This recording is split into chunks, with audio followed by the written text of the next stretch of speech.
every day you're going to feel different, and we have to let our commitments be stronger than our feelings.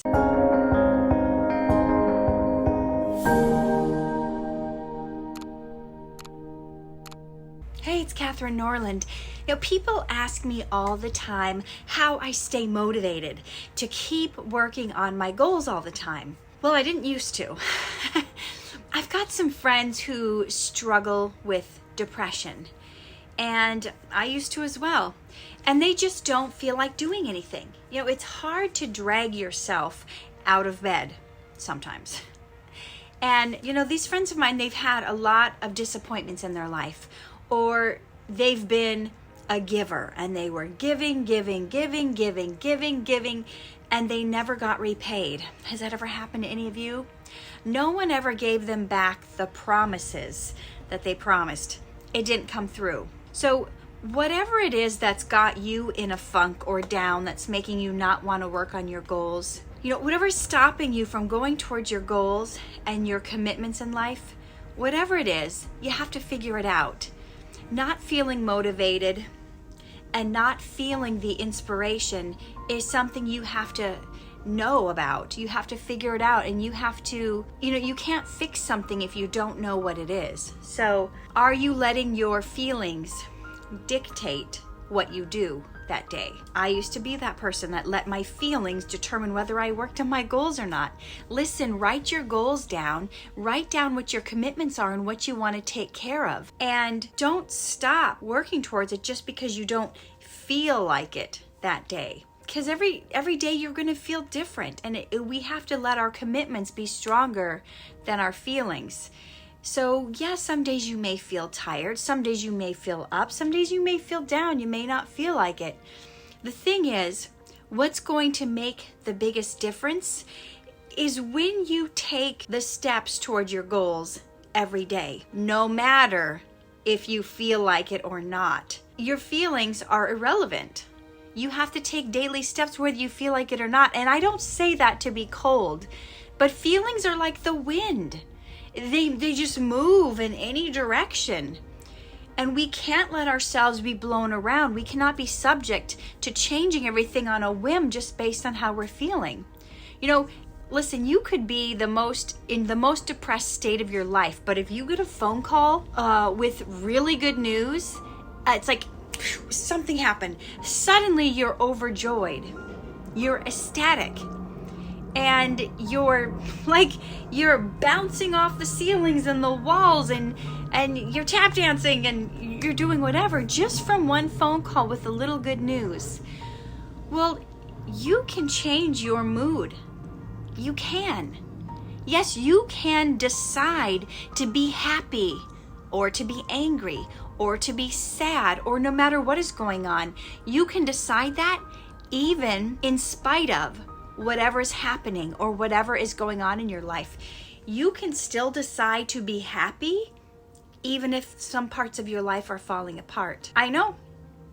That was news to me when I found that out too.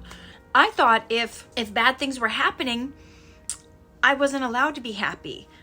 For some reason I thought if I was happy when bad stuff was happening, I thought that would make it seem like I was insensitive, or I didn't care, or I didn't have any feelings. And that's not true. But you can decide that even when bad stuff's happening, even if your spouse is dying of cancer, even if the doctors told you your child has special needs, whatever it is, you can still choose to be happy. That news isn't going to change. That diagnosis is still the diagnosis. So being depressed about it isn't going to make it go away. So just because you get bad news, in the same way, doesn't mean you should stop working on your goals and working on your dreams. The rest of your life may be raising a child with special needs, but why would you give up on your dreams and goals in life just because of that? Then you're using your child as an excuse for not going after your goals. Okay, maybe your spouse gets cancer. Is that really a reason to be depressed and stop working on your goals? Well, see, again, just talking about this makes me sound insensitive, but just hear me through. Your spouse loves you. Your spouse wants to see you happy. They don't want to see you being down and depressed and having everything stop in your life. The things that you cared about up until you heard this diagnosis, to just stop and put all of your time, attention, and focus on this disease defining them and being down and depressed the rest of their days. They don't want that for you. So if you just think of it from that point of view, your child, your spouse, whoever it is, they wouldn't want you to be miserable. I'm not saying you're not sad. I'm not saying you're not going through a grieving process for either of them. I went through a grieving process when they diagnosed my child with all the special needs. I'm not saying that's not going to be there. I'm saying act in spite of it. Go for your goals in spite of it. To not let that stop you from the life that you wanted to lead. Because what's the alternative? That you have this bad stuff, this bad diagnosis, this news you don't want, and then you throw all of your hopes and dreams aside because you got bad news? That's more of a reason than ever to go for your dreams despite it.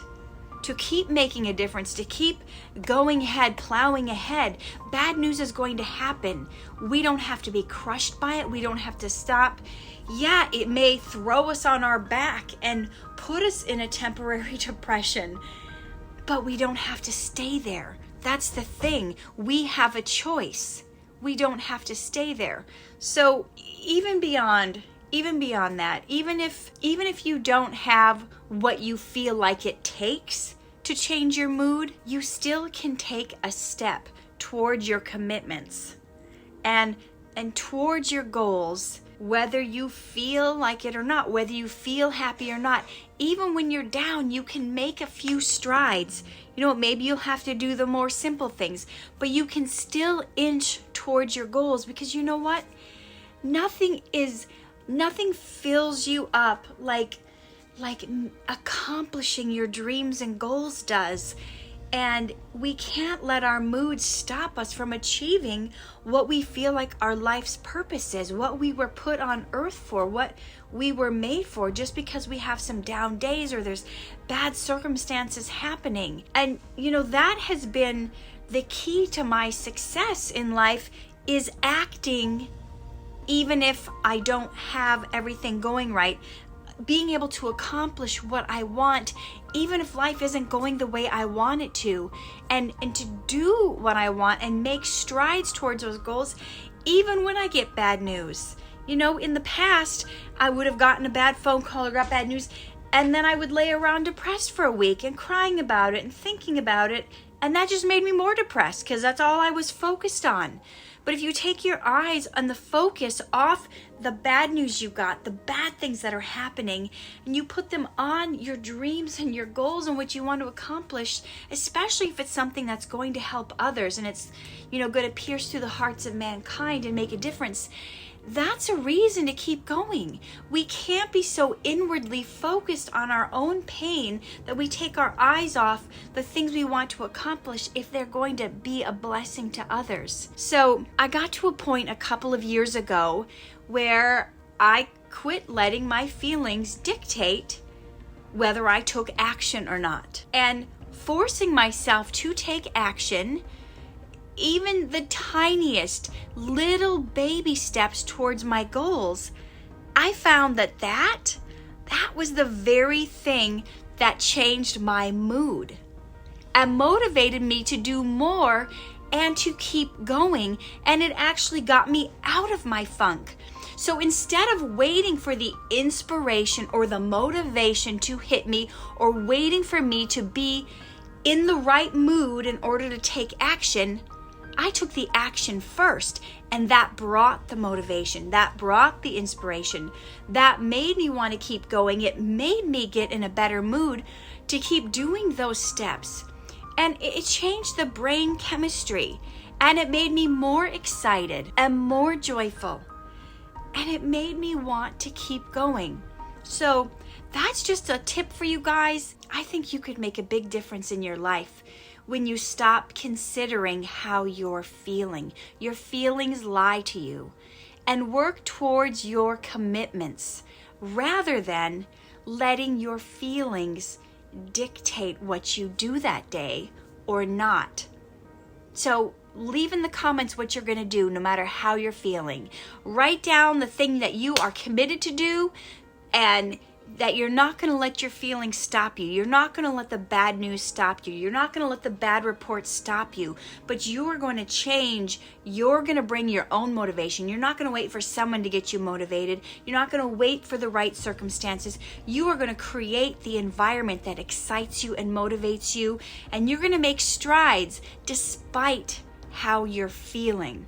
Remember, the scripture says, the heart is deceitful above all things. Who can know it? So even if your heart is breaking, you still have control. And we can't let our hearts dictate everything because sometimes they lie. So let's not do that. Let's keep to our commitments. Let's keep to our dreams. Let's keep to our goals. Let's change our own mood by taking the steps towards our goals that we need to take, and see how much better we feel. See how much more accomplished we feel.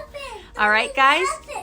Live true, love hard, and shine bright. And Elijah's calling for me, so I gotta go. Hey everyone, it is Katherine Norland here. I'm so excited to finally be on Cameo. People have been telling me about this for a year or two. So you may know me from Darman Studios. I have been in over 100 episodes. That's the poster they made me after I did 100 episodes. Woo! And maybe you know me from my other projects or the books I've authored, but whatever it is, I'm here to give you a happy birthday or a shout out for your nieces, your nephews, your aunties, whoever it is. I got you.